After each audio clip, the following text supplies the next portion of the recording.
விழுப்புரம் மாவட்டத்தில் மாபெரும் ஊழல், கலைமகள் சபா நிலங்கள் அரசாங்கம் எடுக்கப்பட்டுள்ளது சிப்காட்டிற்காக. இதில் திட்டமிட்டு 20 வருட காலமாக செயல்பட்டுள்ளார்கள். காரணம், இந்த நிலத்தை எடுத்து வசதி படைத்தவர்கள் வைத்துள்ளார்கள் வாங்கி. இந்த வசதி படைத்தவர்கள் யார் என்றால் அரசியல்வாதிகள். இந்த அரசியல்வாதிகளில் பணத்தை சிப்காட்டுக்கு நிலம் எடுப்பதாக அரசாங்க பணத்தை கொள்ளையடிப்பதற்கு திட்டம் தீட்டப்பட்டுள்ளது.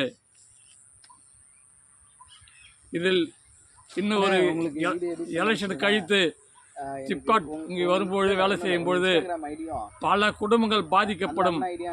இதில் பல ரெக்கார்டுகளை, பொய்யான ரெக்கார்டுகளை தயார் பண்ணி வள்ளலார் குழும சொத்துக்கள், புறம்போக்குகள், நீர்நிலைகள், ஓடைகள் பிளாட்டாக போடப்பட்டும் பிளாட்டுக்கு அனுமதி தரப்பட்டும் மாவட்ட நிர்வாகமே தவறாக செயல்பட்டுள்ளது.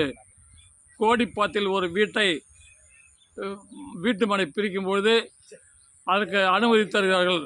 இடையில் 1 ஏக்கர் நிலம் இருக்கிறது, அதையும் சேர்த்து நீர்நிலைகள், நிரந்தர கால்வாய்கள் அழிக்கப்பட்டு அதில் நிறையான ஓடை கணக்கில் உள்ளது.